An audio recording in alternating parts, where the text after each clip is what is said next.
Hello mga kasari, mga kasuki, samahan nyo nga ako dito sa journey ko as a tendera at full-time mom.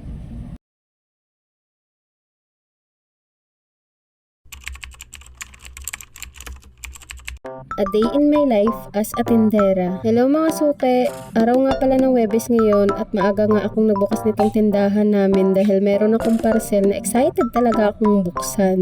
Itong parcel nga pala ay dagdag ito sa mga paninda ko dito. In order nga pala to ng asawa ko dito sa Lazada at ipapakita ko nga sa inyo kung gaano karami at kasulit itong mga napamili niya.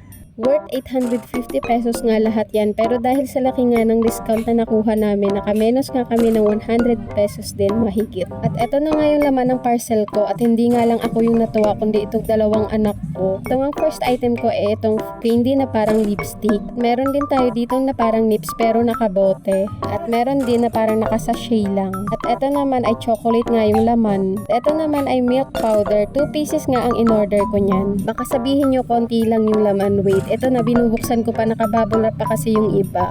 Kaya pala siya nakabalot ng bubble wrap dahil ito nga pala yung mga na-order kong liquid or spray candy.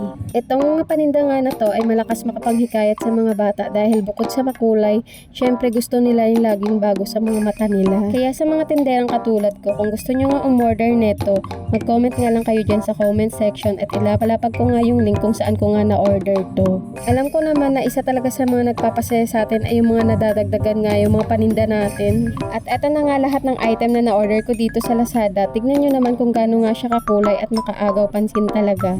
Naku, kaya kung ako sa'yo, bumili ka na rin ng ganyan. Hindi bukas, hindi soon, kundi ngayon.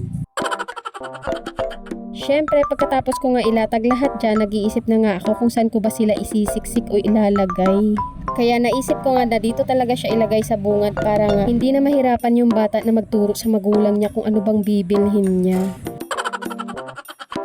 Syempre, magpapahuli ba itong mga anak ko? Eh, sa lahat naman ng paninda ko, sila yung nagbobuena mano. Aba, syempre hindi rin magpapahuli yung nanay o tindera. Titikman ko rin kung anong mga lasa niyan. Yan nga palang mga binabalot ko. Yan yung may 5 pirasong damage. Sayang, 5 piraso nga rin talaga yung may defect. Nilagay ko na nga lang pala yan sa plastic dahil nabasa na nga yung box niya. At eto nga, habang sinasabit ko na nga pala yan sa harap namin, nagsilapitan na nga pala itong mga bata. Maraming araw akong bagong mga paninda. At eto na nga ang aking mini tindahan. Happy selling mga kasari!